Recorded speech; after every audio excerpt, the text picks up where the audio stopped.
नहीं चाहिए ऐसा उपहार। रोहित और रवि दोस्त थे। दोनों की एक एक बहन थी। दोनों ही अपनी अपनी बहनों से छोटे भी थे। रोहित एक साधारण परिवार से था, जबकि रवि एक धनवान परिवार से था। एक दिन रवि रोहित को लेकर खिलौनों के एक बड़े शोरूम में गया।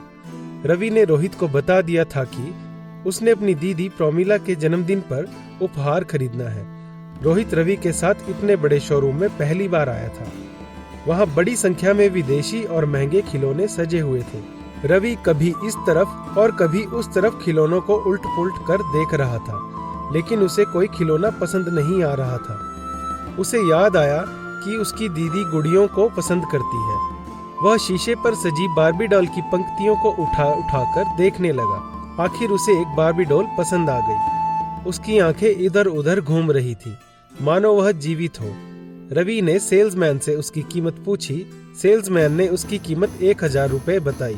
रवि ने जेब से 500 रुपए के 2 नोट निकालकर उसे दे दिए। उसने बार्बी डॉल को एक गिफ्ट पेपर में पैक करवाया और रोहित के साथ वापस आ गया।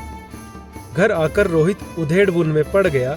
अगले सप्ताह उसकी दीदी रमा का भी तो जन्मदिन आ रहा है। वह सोचने लगा, यदि मैं भी अपनी दीदी को इतना महंगा उपहार लेकर दूं, तो वह कितनी खुश होगी। इतनी महंगी बार्बी डॉल तो उसने आज तक सपने में भी नहीं देखी। जब मैं उसे जन्मदिन पर भेंट करूंगा तो मारे खुशी के वह चिल्ला उठेगी। उसकी तो आंखें ही चुंधिया जाएंगी। कितने प्यार से मुझे गले लगाएंगी। यह सोचकर उसके चेहरे पर रौनक सी आ गई, लेकिन दूसरे ही क्षण वह फिर उदास हो गया। उदासी का कारण था इतने पैसों का अभाव। उसकी गुल्लक में तो केवल 100-150 रुपए ही पड़े थे, लेकिन उसने निश्चय कर लिया था कि कुछ भी हो वह अपनी दीदी को उतनी ही महंगी डॉल खरीद कर देगा जितनी महंगी रवि ने खरीदी है। वह कोई तरकीब सोचने लगा। अगले दिन उसकी बुआ जी मिलने के लिए आई।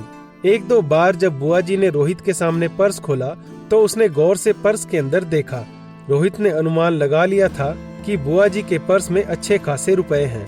अगले दिन बुआ जी चली गईं। जब रोहित की दीदी के जन्मदिन में केवल एक ही दिन शेष रह गया तो वह अकेला ही शाम को उसी शोरूम में गया।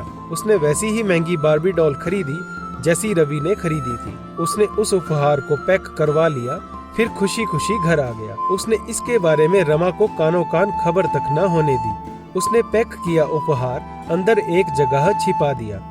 अगले दिन सुबह होते ही वह जल्दी उठ गया। जितने उत्साह में रोहित दिखाई दे रहा था, उतने उत्साह में रमा नहीं थी। रोहित ने उठते ही रमा दीदी को दीदी जन्मदिन मुबारक हो कहा। रमा ने बड़ी खुशी और मुस्कुराहट से उसका जवाब दिया और गले लगाया। जन्मदिन शाम को मनाया जाना था। रमा ने अपनी 2-4 सहेलियों को बुलाया था।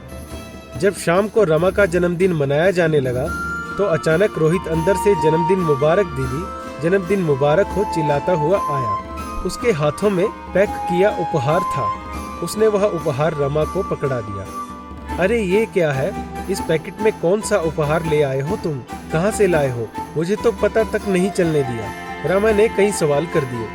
बस दीदी यह मत पूछो, अब खोल कर देखो, रोहित ने कहा। रमा ने पैकेट खोला तो उसमें इतनी सुंदर बार्बी डॉल देखकर वह चकित हो गई। उसने सबके सामने पहले तो रोहित का धन्यवाद किया, लेकिन मन ही मन उसे कोई चिंता सताने लगी। जब चाय वगैरह पीकर रमा की सहेलियां चली गई तो रमा ने डॉल को ध्यानपूर्वक देखा। डॉल की पीठ पर एक छोटी सी स्लिप चिपकी हुई थी जिस पर 1000 रुपए लिखा था। जल्दबाजी में रोहित ने उस स्लिप की ओर ध्यान ही नहीं दिया था। रमा ने रोहित को बुलाया और कहा, रोहित 1000 रुपए की आई है ना ये डॉल? रोहित ने मुस्कुराते हुए हाँ में सिर हिला दिया।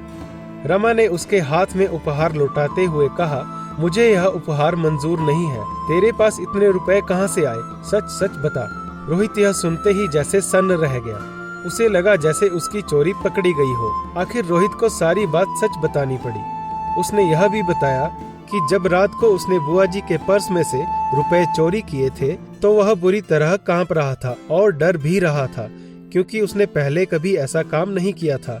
और देखा ना, अब मुझसे आंख तक नहीं मिला रहे हो। यह बुरा काम करने की निशानी है। रोहित ने कान पकड़ लिए और बोला, दीदी मैंने आपको खुश करने के लिए ऐसा किया। रमा बोली, रोहित मुझे ऐसी खुशी की जरूरत नहीं है जो मेरे भाई को गलत रास्ते पर जाने के लिए उकसाए। हम कल को ये उपहार वापस लौटा कर आएंगे और फिर तुम बुआ जी से माफी मांगोगे। भाई बहन में प्यार महंगे उपहारों से नहीं बल्कि सच्चे मन से बढ़ता है। सच्चा प्यार लाखों रुपए के उपहारों से कहीं ज्यादा कीमती होता है। ऐसा उपहार कभी किसी को खुशी नहीं दे सकता। अगले दिन दोनों भाई बहन शोरूम पर गए और उन्होंने इस उपहार को लौटा दिया। इसी तरह शिक्षाप्रद कहानियां सुनने के लिए आप हमारे चैनल को सब्सक्राइब करें और बेल आइकन जरूर दबाएं।